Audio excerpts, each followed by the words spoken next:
ऐसा ज्ञान जो हमें आज क्लैरिटी देगा कि कैसे हमें ज़िंदगी जीनी है। पूरी गीता नहीं पढ़नी तो ये सार पढ़ लो कि वाकई ये गीता, पूरी गीता इन लाइनों में ही है। क्योंकि भगवान जो कहना चाहते हैं वो गीता सार में तो है ही नहीं।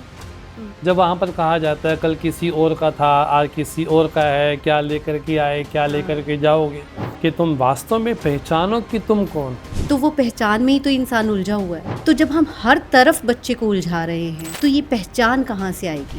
हम गीता का पहला श्लोक जब पढ़ते हैं तो बड़ा फेमस श्लोक समाज में सब लोग जानते हैं समझते हैं। इसको थोड़ा उल्टा करेंगे तो समझ आ जाएगा हमारी पहचान क्या। चार लोग है कौन?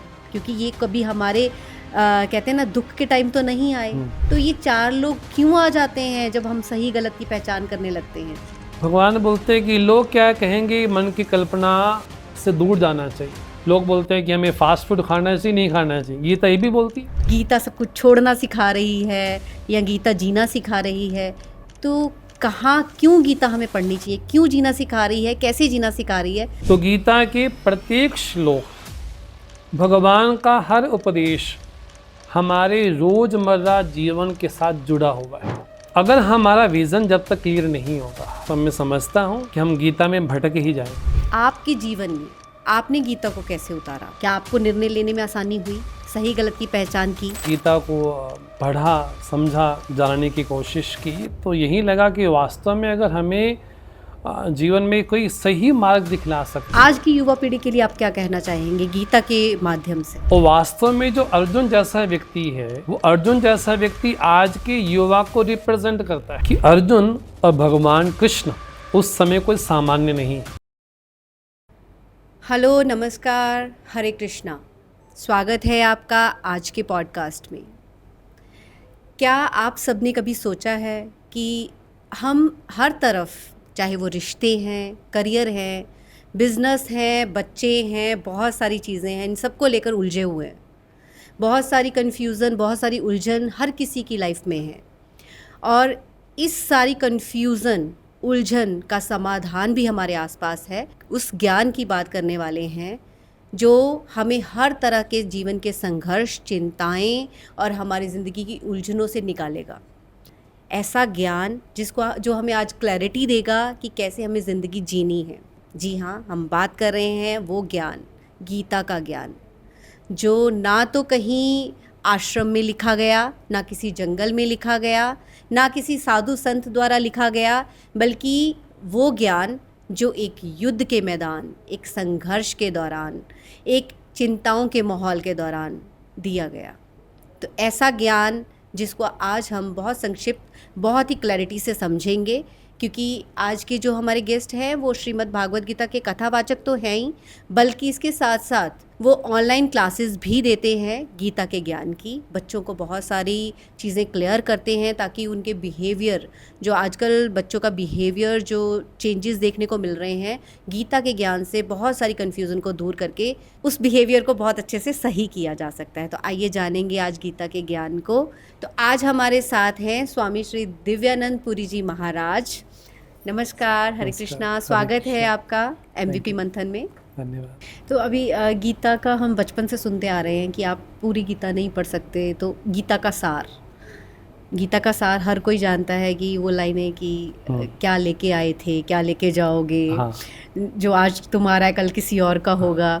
तो ये लाइनें जो गीता का सार हम सुनते हैं, पूरी गीता नहीं पढ़नी तो ये सार पढ़ लो कि वाकई ये गीता, पूरी गीता इन लाइनों में ही है, इस सार में ही है, गीता के सार में। हाँ, सही मायने में देखा जाए जब मैंने गीता सार को पढ़ा और जब गीता पढ़ी तो दोनों में कोई मेल दिखाई नहीं पड़ा। हाँ क्योंकि दोनों अलग अलग हैं जी। और यही लगता है गीता का सार वो हो ही नहीं सकता, क्योंकि भगवान जो कहना चाहते हैं वो गीता सार में तो है ही नहीं। जब वहाँ पर कहा जाता है कल किसी और का था आज किसी और का है, क्या लेकर के आए क्या लेकर के जाओगे, भगवान ये कहते हैं कि क्या नहीं, बहुत कुछ लेकर के आए थे। बहुत कुछ मीन्स अपने संस्कार, अपने स्वभाव, अपनी वासनाएं, बहुत कुछ कैरी करके लेकर के आए और आगे भी लेकर के जाएंगे। जब ये कहा जाता है कि क्या लेकर के आए, तब भगवान बोलते नहीं, बहुत कुछ लेकर के आए हो, अकेले नहीं आए हो। हाँ, शरीर से लगता है कि व्यक्ति मुट्ठी बांधे ऐसा आता है और खाली हाथ चला जाता है, लेकिन शरीर की दृष्टि से भगवान बोलते नहीं, बहुत सारे स्वभावों को लेकर एक व्यक्ति जन्म लेता है और बहुत सारे स्वभावों को लेकर के जाता है। तो केवल एक जन्म की जर्नी नहीं है, एक लॉन्ग प्रोसेस है। तब भगवान जब ये बोलते अनेक जन्म संसिद्धा, कोई अनेक जन्मों में यात्रा करता जाए तब जाकर के मुझे वो प्राप्त करता है। तो पहली बात मन में स्पष्ट होनी चाहिए कि जो वर्तमान में हम बचपन से सुनते आ रहे हैं, गीता का सार ये है, और क्या लेकर के आए, क्या लेकर के जाओगे, और ऐसा कल किसी और का था, परसों किसी और का हो जाएगा। अरे भगवान जब ये कहते हैं कि तुम्हारा कर्म में अधिकार है, तो फिर इसके साथ कोई संबंध ही नहीं बनता। तो बहुत कुछ कैरी करके लेकर के आए और बहुत सारे संस्कारों को लेकर के जी भी रहे हैं और बहुत सारे संस्कारों को लेकर के जाएंगे भी सही। तो मैं समझता हूँ कि गीता का सार गीता से कोई ज़्यादा मतलब कोई मेल नहीं खाता इन चीज़ों से। तो आज भी गीता प्रासंगिक है, आज भी गीता रेलेवेंट है। वो उस हर व्यक्ति के लिए रेलेवेंट है, प्रासंगिक है, जो ये मानता है कि मैं युद्ध क्षेत्र में हूँ। उस व्यक्ति के लिए आज भी प्रासंगिक है ऐसा। तो अब अपने आप को क्या मानते हैं, ये बात गीता में स्पष्ट दिखाई पड़ती है। और भगवान बार बार इस बात को दोहराते हैं अर्जुन के माध्यम से कि तुम वास्तव में पहचानो कि तुम कौन हो। तो युद्ध क्षेत्र है, तो युद्ध क्षेत्र होने के नाते अगर कोई मेरे शत्रु पक्ष भी होंगे तो मित्र पक्ष भी होंगे। तो आज वर्तमान समय में हमारे मित्र पक्ष भी हैं, शत्रु पक्ष भी हैं। आप किसी भी फील्ड में चले जाएं, किसी प्रोफेशन में चले जाएं, हर प्रोफेशन में, हर फील्ड में, हर कैरियर में दो तरह के व्यक्ति आपको मिलेंगे। एक वो पक्ष होगा जो चाहेगा कि आप जीवन में उत्तरोत्तर विकास को प्राप्त हो, लेकिन एक व्यक्ति वो भी समाज में होंगे जो आपकी प्रगति से, आपकी अचीवमेंट से जरूर है वो जलते भी हैं, चिढ़ते भी हैं। तो इतना आगे कैसे प्रोग्रेस कर रहा है, क्यों कर रहा है, कैसे कर रहा है, तो कैसे इसकी टांग खींची जाए, है ना, वर्तमान में ऐसा कहा जाता है। तो तब भी युद्ध क्षेत्र था और आज भी हम मानते हैं कि आज भी युद्ध क्षेत्र आज भी है ऐसा। लेकिन आपने अभी पहचान की बात की कि गीता में बताया गया है कि अपने आप को पहचाने, तो वो पहचान में ही तो इंसान उलझा हुआ है। सब कुछ करना है उसको, वो सब कुछ कर रहा है। आजकल तो देखो हर फील्ड में बच्चों को क्या करते हैं हम कि बच्चों को पढ़ाई भी करनी है, बच्चे खेल में भी किसी स्पोर्ट्स में डाल देते हैं हम, बच्चों को हम डांस भी आना चाहिए, हर चीज़ में हमें लगता है हमारा बच्चा एक्सपर्ट हो। तो जब हम हर तरफ बच्चे को उलझा रहे हैं तो ये पहचान कहाँ से आएगी? हम गीता का पहला श्लोक जब पढ़ते हैं तो बड़ा फेमस श्लोक समाज में सब लोग जानते हैं, समझते हैं, धर्म क्षेत्र कुरुक्षेत्र, ऐसा बड़ा फेमस श्लोक कहा जाता है। लेकिन उसी श्लोक को थोड़ा ठीक ढंग से पढ़ा जाए तो इसका समाधान प्राप्त हो जाएगा। जब एक पहला शब्द है धर्म क्षेत्र कुरुक्षेत्र, इसको थोड़ा उल्टा करेंगे तो समझ आ जाएगा हमारी पहचान क्या है। तो भगवान बोलते क्षेत्रे क्षेत्रे कुरु धर्म, धर्म क्षेत्रे कुरुक्षेत्र को उल्टा करेंगे तो आएगा क्षेत्रे क्षेत्रे कुरु धर्म। जो भी हमारा क्षेत्र है, जो भी हमारा प्रोफेशन है, जो भी हमारी आइडेंटिटी है, उस आइडेंटिटी के अकॉर्डिंग, उसके अनुसार हमें वैसा बेस्ट करना, ये वास्तव में धर्म है। आज हर व्यक्ति क्यों उलझाए? इसलिए उलझाए कि अपनी पहचान स्पष्ट नहीं है। अपने आप को ये भी मानते और वो भी मानते, ऐसा भी मानते वैसा भी मानते। तो हर व्यक्ति दो ऑप्शन सोचता है, ये भी कर लें और ये भी कर लें, ये भी चल जाएगा, ऐसा भी चल जाएगा। लेकिन भगवान बोलते नहीं, ऐसा नहीं। हमारी पहचान स्पष्ट जब तक नहीं होगी तब तक हमारे जीवन में क्या करना चाहिए ये भी स्पष्ट नहीं होगा। तो पहचान मतलब मैं कौन हूँ। और आज समाज में लोग इसलिए ही परेशान हैं, चिंताओं में ग्रस्त हैं, क्योंकि अपनी पहचान खो चुके। और गीता वास्तव में बतलाती है कि हमारी पहचान क्या है। तो हम गीता की बात करते हैं जी, तभी तो हम सब ने भी अपने बचपन में देखी है और आज भी कहीं ना कहीं हम अपने बच्चों को भी वो कहीं ना कहीं बताते हैं, दिखाते हैं कि वहाँ से भी बहुत कुछ हमें सीखने को मिलता है, समझने को मिलता है। तो गीता की अभी हम बात कर रहे हैं कि सही और गलत की पहचान की, जो हम गीता से सीखते हैं कि क्या करना चाहिए, क्या नहीं करना चाहिए। लेकिन एक बहुत बड़ा शब्द जो बोला जाता है लोग क्या कहेंगे। हाँ, सही गलत की पहचान तो बाद में करते हैं, पहले तो हम अपने लिए जब कुछ करने की सोचते हैं तो सबसे पहले हम सोचते हैं कि अगर हम ये करेंगे तो वो 4 लोग क्या कहेंगे। अगर हम अपने अकॉर्डिंगली करियर चूज़ करेंगे, हमें डॉक्टर नहीं बनना, हमें इंजीनियर नहीं बनना, हम अपने अकॉर्डिंगली कुछ करना चाहते हैं, लेकिन कहा जाता है वो 4 लोग क्या कहेंगे। तो 4 लोग ये इतना फेमस है कि आप अपनी मर्ज़ी का कुछ नहीं कर सकते, क्योंकि 4 लोग आपके बारे में बातें करेंगे। तो वो ये 4 लोग है कौन? क्योंकि ये कभी हमारे कहते हैं ना दुख के टाइम तो नहीं आए, कभी हमारी चिंताओं, हमारे डिप्रेशन के टाइम तो नहीं आए हमसे बात करने। तो ये 4 लोग क्यों आ जाते हैं जब हम सही गलत की पहचान करने लगते हैं, जब हम अपने लिए कुछ करने लगते हैं। तो गीता क्या कहती है? पहली बात तो 4 लोग कहाँ रहते हैं ये आज तक किसी का पता नहीं चला जी वो 4 लोग वास्तव में होते भी नहीं है। हाँ। ये हमारे मन की कल्पना है जी। हम उस बात को कह देते हैं कि लोग क्या कहेंगे, लोग क्या कहेंगे। लोग क्या कहेंगे। अगर मैं कर लेता हूँ तो लोग क्या कहेंगे इसके बारे में। भगवान बोलते हैं कि लोग क्या कहेंगे, मन की कल्पना से दूर जाना चाहिए। जो सही है, जो करने योग्य है, हमें वो करना चाहिए। 4 लोग तभी बोलेंगे जब आप किसी अचीवमेंट को, किसी मुकाम पे पहुंच जाएंगे। 4 लोग तभी बोलेंगे हाँ हमने कहा था तब इसने किया, हम इसकी क्या नाम, इसकी बड़प्पन में हम भी शामिल हैं, हम भी शामिल। इसकी जो जीवन में सफलता प्राप्त है हम भी इसमें शामिल हैं। तो 4 लोग तभी पैदा हो जाएंगे। वो 4 लोग तभी रहेंगे जब हम कोई गलत काम भी करेंगे। तो भगवान बोलते हैं कि 4 लोग, पहली बात तो वो तभी काम आते जब अंतिम में कोई साथ ना हो, तो 4 लोग अवश्य चाहिए होते हैं। लेकिन भगवान ने बड़ी सुंदर बात गीता के 18वें अध्याय में कही, बड़ी सुंदर बात है और हम उसको समझ पाए तो अच्छी बात है। 8 चीज़ें जो हमें समझनी चाहिए कि वास्तव में क्या करना चाहिए क्या नहीं। तो बड़ा फेमस श्लोक गीता का है, बंधम मोक्षम च या वेत्ति या धर्मम अधर्मम इति। जो धर्म को अधर्म को, कार्य को अकार्य को, भय को पराजय को, बंधन को मोक्ष को, जो 6 चीज़ों को जानती है, वास्तव में हमारी वो सात्विक बुद्धि। तो जैसा आपने कहा कि वो 4 लोग क्या कहेंगे, तो 4 लोग कुछ नहीं कहेंगे, हमारा मन हमसे कहेगा कि तुमने गलत किया है जी। हमारा मन हमसे कहेगा कि तुमने अच्छा काम किया। बड़ा एग्जाम्पल कहें, बड़ा आप किसी गरीब को कुछ सहायता करो, आप कोई जा रहे हैं और कुछ चाहिए उसको, आपने उसकी सहायता कर दी, तो अंदर से आपको शाबाशी कौन देता है? खुद अंदर वाला हम परमात्मा देता है। जी। अगर हम जा रहे हैं और हमने किसी को कुछ अपशब्द बोल दिया, है ना, कुछ कह दिया और कुछ ऐसी हमने हिंसा कर दी, अंदर से डांटता कौन है? हाँ। वो अंदर वाला ही डांटता। जी। तो पहली बात, 4 लोग बाहर नहीं रहते।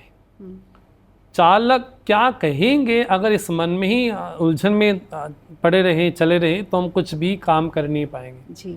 हमें अपने आप से पूछना चाहिए, अपनी, जैसा बोलते हैं, अपनी अंतरात्मा से पूछना चाहिए कि ये काम मैं करने जा रहा हूँ, ये सही है या गलत है। इसका निर्णय अपने इष्ट से, अपने परमात्मा से, अपने गुरुजनों से, अपने आचार्यजनों से, जिनको अपने जीवन में मानता हूँ कि मेरे वेल विशर है, उनसे पूछना चाहिए कि मैं काम करने जा रहा हूँ क्या ये सही है कि नहीं। एज ए गाइडेंस हमको पूछना चाहिए। और लोग क्या बोलते हैं कि हमें क्या करना चाहिए क्या नहीं करना चाहिए, लोग क्या कहेंगे। लोग तो कहेंगे, लोगों का काम है कहना। जी। बड़ा फेमस कहा जाता है।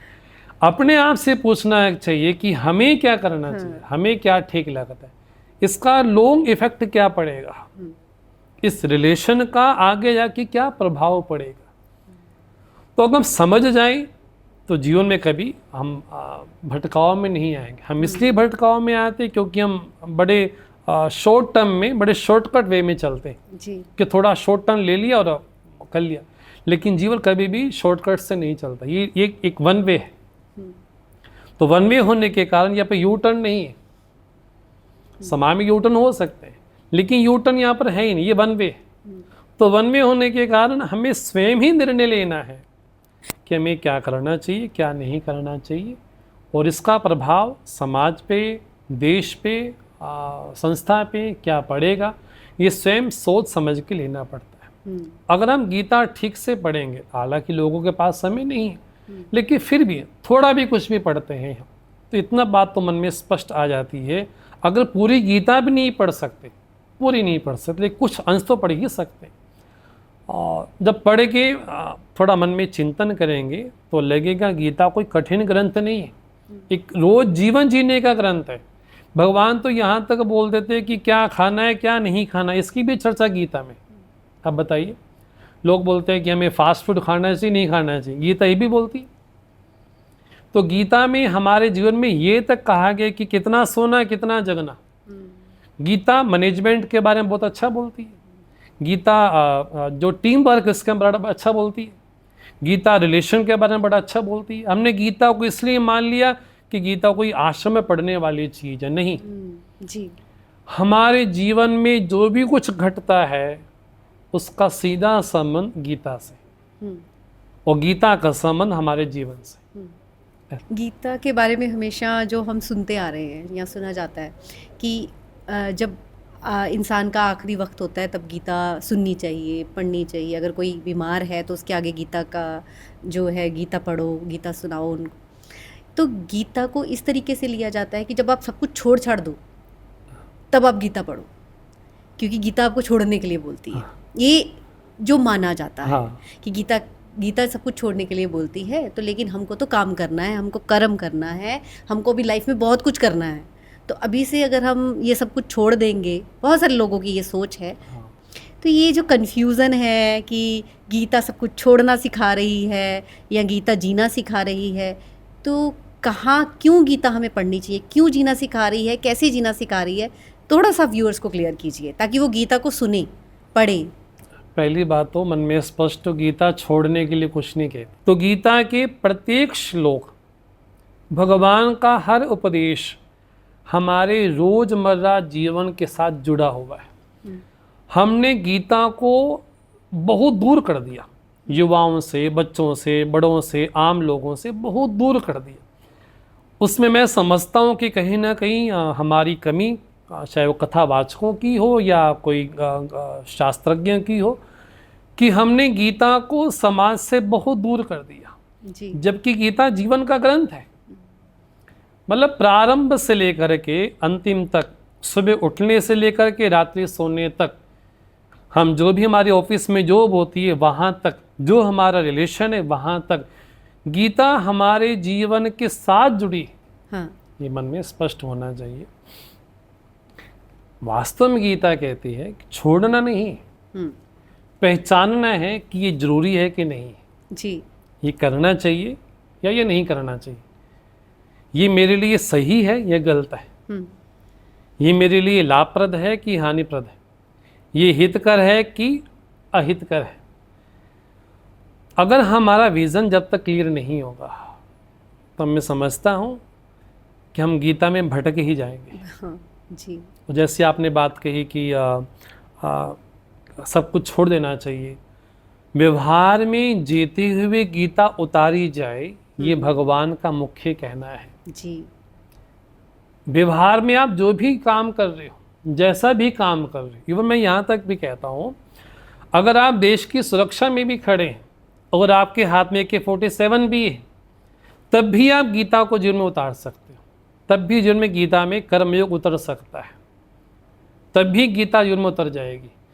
इसका मतलब ये नहीं कि गीता व्यवहार अलग है, अध्यात्म अलग है। ये दोनों समाज में जब कहा जाता है सब कुछ छोड़ देना चाहिए, तो छोड़ने का नाम गीता कदापि नहीं है, अभी तो जुड़ने का नाम है। हम समाज को क्या दे सकते हैं, हम परिवार को, संस्था को, विश्व को, भारत को, प्रकृति को हम क्या दे सकते हैं, वो हमारे ऊपर है। तो व्यवहार अलग है और अध्यात्म अलग है, बोले ऐसी बात नहीं। छोटा उदाहरण आपके लिए बताऊं, मानो कि छोटा कोई शिशु हो, माता ने अभी कुछ समय इसको हुआ हो, मानो कि 1-2 महीने का नन्हा सा बालक हो, वो माता क्या करती है, घर का सारा काम भी करती है जी। अपने पिता को, अपने पति को, अपने सास ससुर को, अपने बड़े बुजुर्गों को, सबकी केयर भी करती है। सब कुछ होने के बाद भी उस माँ का ध्यान कहाँ रहता है? हाँ, बच्चे पे रहता है जी। इसका मतलब क्या है, वो काम तो सारा कर रही है, वो किचन भी जा रही है, वो अपने पति को भी देख रही है, अपने सास ससुर को भी देख रही है, सबको देख रही है, लेकिन मन कहाँ है उसका? बच्चे में ही। मन कहाँ है? बोले बच्चे में। जी। बोले वैसे ही काम आप जो भी करो, जो भी आपका प्रोफेशन हो, जो भी आपके फील्ड हो, जो भी आपकी दिनचर्या हो, अगर आप डॉक्टर हैं तो आप बैठिए, लेकिन ये मान के बैठिए कि मैं भगवान की सेवा कर रहा हूँ, है ना।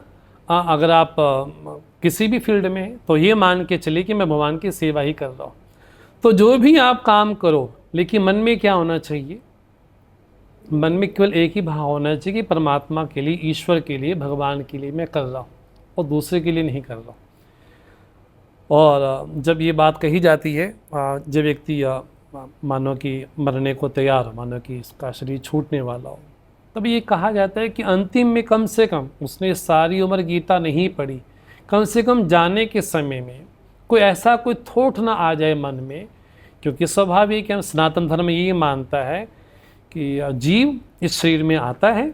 हम गीता की बात कर रहे हैं कि गीता जो है हमें बहुत चीज़ें बताती है, सिखाती है, सही क्या है, गलत क्या है, कैसे अपने जीवन में निर्णय करने हैं।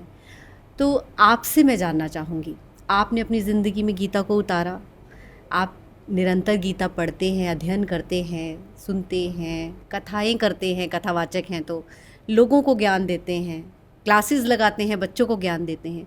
जब आपने गीता इतनी बार अध्ययन की, समझाई, ज्ञान दिया, आपके जीवन में आपने गीता को कैसे उतारा? क्या वाकई आपके जीवन में प्रभाव किया गीता ने? आप जैसे बोल रहे हैं कि अपनी पहचान, निर्णय लेना आसान, सही गलत की पहचान, आपने अपनी लाइफ में गीता से ये सीख कर कुछ, आप बताइए अपना एक्सपीरियंस। क्या आपको निर्णय लेने में आसानी हुई, सही गलत की पहचान की? मैं अपने बारे में तो जरूर स्पष्ट कह सकता हूँ कि ईश्वर कृपा से मुझे अपनी माता जी से भगवत गीता पढ़ने का अवसर प्राप्त हुआ। लेकिन जब पढ़ी हमने तब इतना हमको नहीं पता था, बहुत छोटे थे हम। लेकिन जब धीरे धीरे हमने गीता को पढ़ा, समझा, जानने की कोशिश की, तो यही लगा कि वास्तव में अगर हमें जीवन में कोई सही मार्ग दिखला सकता है तो वो गीता ही है। और प्रारंभ में जब गीता पढ़ी हमें कोई इतना स्पष्ट समझ नहीं आई, लेकिन जब हम किसी गुरु के सानिध्य में गए और उनके सानिध्य में बैठकर के गीता हमने पढ़ी, समझी, जानी, तो वास्तव में समझ यही आया कि गीता से बड़ा कोई ग्रंथ नहीं, क्योंकि गीता अपने आप में सब कुछ संजोई हुई है, सभी चीज़ों को। महाभारत के बारे में कहा जाता है, क्योंकि यहाँ एक प्रश्न ये भी जरूरी बनता है, स्वाभाविक है, कि गीता कोई अलग से ग्रंथ नहीं है। गीता एक महाभारत का पार्ट है, छोटा सा अंश है। जैसा समाज में एक लोग सुंदरकांड पढ़ते हैं, तो सुंदरकांड कोई अलग से ग्रंथ नहीं है, वो रामचरितमानस का एक छोटा सा पार्ट है। तो वैसे ही गीता भी कोई अलग से ग्रंथ नहीं है, गीता भी महाभारत का ही छोटा सा अंश है। जहाँ महाभारत में 1,00,000 श्लोक हैं, वहीं गीता में 700 श्लोक हैं, तो कितना छोटा सा अंश होगा। लेकिन महाभारत के बारे में कहा जाता है कि जिसका उत्तर और कहीं ना मिले, उसका उत्तर आपको महाभारत में मिलेगा, और जिसका उत्तर आपको महाभारत में नहीं मिलेगा, उसका उत्तर विश्व के किसी भी ग्रंथ में नहीं मिलेगा। इसका मतलब आप समझ सकते गीता अपने आप को कितने में समझोए हुए। तो गीता में कर्म भी है, गीता में भक्ति भी है, गीता में ज्ञान भी है, गीता में ध्यान भी है, गीता में राजयोग भी है। तो जितने प्रकार के योग हैं, साधन हैं, उन सभी को गीता अपने आप में संजो करके रखती है। तो मैं ये समझता हूँ जीवन में जब भी कठिन समय आया, क्योंकि स्वाभाविक है, मनुष्य जीवन है, तो जब भी जीवन में कठिन समय आया तो गीता ने मुझे सहारा दिया। गीता ने बतलाया कि कठिन समय है, लेकिन ज़्यादा समय तक ये नहीं रहेगा, ये भी समय बीत जाएगा ऐसा। तो किसी ने कहा कि एक ऐसा वाक्य लिखो जो दुख में भी और सुख में भी हमेशा याद रहे। तो कहा कि एक वाक्य लिखा जा सकता है, ये भी बीत जाएगा। जी। अगर सुख है तो भी परमानेंट नहीं, वो भी बीत जाएगा। अगर दुख है तो वो भी परमानेंट नहीं, वो भी बोले बीत जाएगा। तो सुख में हो, दुख में हो, हमेशा एक बात हमेशा याद रहनी चाहिए कि ये भी बीत जाएगा, ये भी बीत जाएगा। अगर आज जीवन में कष्ट हैं, संघर्ष हैं, चिंताएं हैं, डिप्रेशन है, तो स्वाभाविक है, अगर रात हुई है तो दिन भी अवश्य होगा ही होगा। तो जीवन में दिन है तो रात्रि भी अवश्य होगी ही होगी, ऐसा। तो अगर हमें अपने जीवन में लगता है कि हमें हमारी पहचान खो गई है, तो स्वाभाविक है हमें गीता की शरण में जाना चाहिए। ऐसा। तो आप आज की युवा पीढ़ी के लिए क्या कहना चाहेंगे कि गीता से, जैसे बहुत सारे प्रोफेशनल्स हैं, बहुत उलझे हुए हैं करियर को लेकर भी, आगे मतलब हर किसी को सेटिस्फेक्शन है ही नहीं, आगे बढ़ने की चिंताएं हैं, तो आज की युवा पीढ़ी के लिए आप क्या कहना चाहेंगे गीता के माध्यम से? वास्तव में देखा जाए गीता केवल युवा के लिए है, अगर कोई ऐसा कहे तो यूथ कैन डू, क्योंकि युवा से बहुत कुछ मन में हमारे लगता है कि युवा ही कर सकता है, और वास्तव में जो अर्जुन जैसा व्यक्ति है वो अर्जुन जैसा व्यक्ति आज के युवा को रिप्रेजेंट करता है जी। युद्ध क्षेत्र में जब अर्जुन अपने भाइयों को, अपने सगे संबंधियों को जब देखता है तो स्वाभाविक है उसके मन में आता है कि मैं युद्ध नहीं करूँगा, मैं तो भाग जाऊंगा। तो आज का युवा भी भागना चाहता है, जैसे अर्जुन भागना चाहता था कि भगवान से बोलता है मैं युद्ध नहीं करूंगा, इससे अच्छा है मैं जाकर के भिक्षा मांग लूँ, संन्यास ले लूँ। मैं भगवान ने कहा परिस्थितियों से भागने का नाम संन्यास नहीं है। जैसा वर्तमान समाज में संन्यास को लेकर के कहा जाता है कि जीवन में बड़े कठिन समय आए तो संन्यास ले लिया। भगवान बोलते हैं जिम्मेदारियों से भागना, चैलेंज से भागना कोई संन्यास नहीं है, यही जीना है और यहीं पर ही कर करके दिखाना है। तो वास्तव में जो अर्जुन है वो अर्जुन आज को रिप्रेजेंट करता है। तो अर्जुन का नाम क्यों पड़ा? बोले अर्जयति इति अर्जुना, जिसने अपने जीवन में अर्जन किया, गुणों का, सद्गुणों का, वैल्यूज़ का अर्जन किया, संरक्षण किया, वो हर व्यक्ति अर्जुन है। और अर्जुन के बारे में दूसरा नाम भी कहा जाता है, अर्जुन पार्थ है। तो पार्थ के थोड़ा हम देखें तो पा धन अर्थ, पा प्लस अर्थ, पा मैंने परमेश्वर, अर्थ मैंने प्रयोजन। तो जिसके जीवन का प्रयोजन परमेश्वर है वो हर व्यक्ति पार्थ है ना। तो जिस तरह से अर्जुन युद्ध से पहले अपने आप को बोलता था कि भगवान मेरा रथ दोनों सेनाओं के मध्य में जाकर के खड़ा कर दो, मैं देखना चाहता हूँ कि कौन मेरे से लड़ने के लिए आया, तो भगवान ने वैसा ही किया।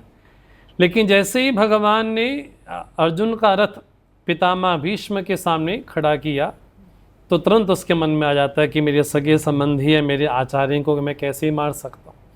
तो आज ठीक वही युवा कर रहा है। आज का युवा क्यों इतना अपने जीवन में परेशान है, क्यों इतना अपने जीवन में टेंशन को लेकर के जी रहा है, भले वो कैरियर की हो, भले रिलेशनशिप की हो।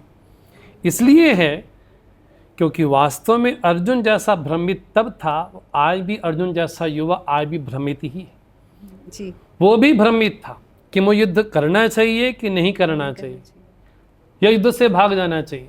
तो आज का युवा भी भागना चाहता है। जब भागना चाहता है तो स्वाभाविक है फिर वो डिप्रेशन में जाता है, बोला कि मैं इसको छोड़ दूंगा, छोड़ करके कहीं भाग जाऊंगा।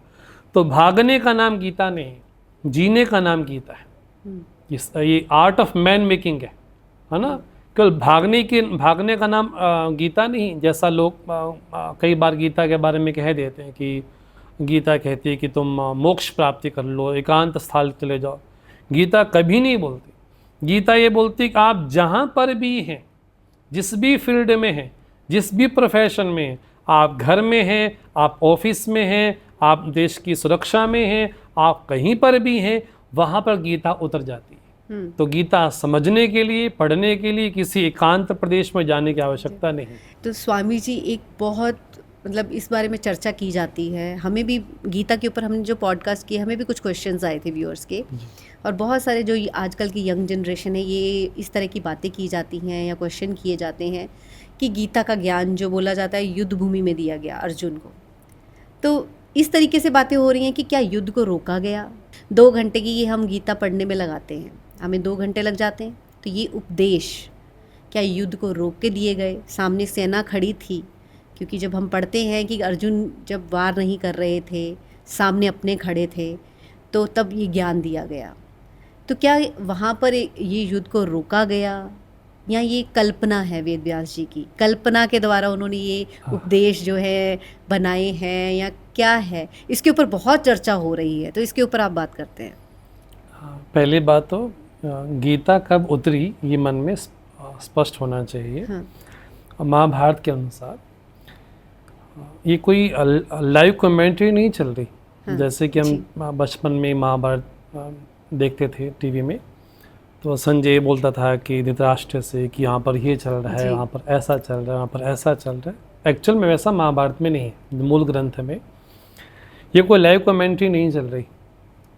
जब 10 दिन तक युद्ध चलता रहा और जब पितामह भीष्म शरशैया पर चले गए, उसके बाद संजय धृतराष्ट्र के पास आते हैं। फिर धृतराष्ट्र पूछते हैं कि वहाँ पर क्या हुआ। तो जहाँ से गीता का प्रारंभ पहला श्लोक निकलता है, धर्मक्षेत्रे कुरुक्षेत्रे समवेतायुत्सवा मामका पांडवाश्चैव किम कुर्वत संजय। धृतराष्ट्र संजय से पूछते हैं कि ऐसा कुरुक्षेत्र जो कि धर्म का क्षेत्र है, आज भी बड़ा फेमस है हमारे पास में कुरुक्षेत्र है, जिसको धर्म का क्षेत्र कहा गया। तो धृतराष्ट्र बोलते हैं धर्म क्षेत्रे कुरुक्षेत्रे समवेता युत्सवा, लड़ने की इच्छा से यहाँ पर आए। कौन कौन आए? तो धृतराष्ट्र बोलते हैं मेरे और पांडु के पुत्र, मतलब उसके मन में जो भेद बुद्धि है कि मेरे है, दुर्योधन मेरा, युधिष्ठिर उनका है। तो उन्होंने क्या किया? तो पहली बात मन में स्पष्ट होनी चाहिए, कोई लाइव कमेंट्री नहीं चल रही यहाँ पर। महाभारत के अनुसार जब पितामह भीष्म शरशैया पर गए, उसके 10 दिन के मतलब होने के बाद फिर संजय जाते हैं, फिर उसके बाद चर्चा शुरू हुई, वहाँ से गीता हमको सुनने को मिलती है। पहली बात मन में स्पष्ट हो कि लाइव कमेंट्री नहीं, 10 दिन के बाद की घटना है। दूसरी बात, जब ये कहा जाता है क्या ऐसा पॉसिबल था कि दोनों सेनाएं खड़ी हों और ऐसे युद्ध क्षेत्र में उपदेश दिया हो? तो बड़ी स्पष्ट होनी चाहिए बात वहाँ पर कि अर्जुन और भगवान कृष्ण उस समय कोई सामान्य नहीं है, दोनों उस समय योद्धा हैं जी। और सभी लोग उनका आदर सम्मान करते हैं, चाहे वो कौरव पक्ष के हों चाहे पांडव पक्ष के हों। स्वाभाविक है, भगवान है तो स्वाभाविक है उन्होंने उस काल समय को, उस समय को बांध दिया। तो बांधने के समय लोग खड़े हैं, युद्ध क्षेत्र में खड़े हैं, लड़ने के लिए खड़े हैं, लेकिन सबके मन में भाव क्या है कि 2 व्यक्ति अगर कोई संवाद कर रहे हैं तो तीसरा व्यक्ति बोलेगा नहीं। ये अनुशासन कहा गया, शासन कहा गया। तो पितामह भीष्म वहाँ पर है, कृपाचार्य वहाँ पर हैं, बड़े बड़े आचार्य वहाँ पर हैं। उन दोनों के मध्य में जहाँ कौरव पक्ष भी है, सेना पांडव पक्ष भी है, तो दोनों सेनाओं के मध्य में जो उपदेश हुआ तो स्वाभाविक है भगवान होने के नाते काल विशेष को बांध दिया। और दूसरी बात, अगर हम ये भी माने कि क्या पॉसिबल है कि 2 घंटे भगवान उपदेश देते रहे, बाकी लोग क्या कर रहे थे? तो आज हम देखते हैं कि हमारे देश की सेना अगर युद्ध कहीं छिड़ जाए और बात कहीं ना हो पाए तो 3-3, 4-4 महीने हमारी सेना वहीं पर खड़ी रहती है जी, कुछ काम भी नहीं करती है ना। तो वहाँ पर वेट करती रहती है कि कब हमको मतलब आज्ञा मिले और कब हम अटैक करें। तो ये भी मन में बात स्पष्ट हो कि ऐसा कोई काल विशेष रहा हो कि भगवान ने समय को बांधा। दूसरी बात, शासन है, अनुशासन है, तो सबने आदर समझा कि भगवान भी खड़े, अर्जुन भी खड़े। और अर्जुन कोई सामान्य योद्धा नहीं, अर्जुन स्वयं देवताओं का अंश है। तो भगवान ने जब गीता में कहा कि पांडवा नाम धनंजय, मैं पांडवों में धनंजय में हूँ, अर्जुन का नाम धनंजय भी एक है ना, तो अर्जुन के कई नाम हैं। जैसे कि अर्जुन का नाम एक सव्यसाची है, एक पार्थ है, एक कुरुनंदन है।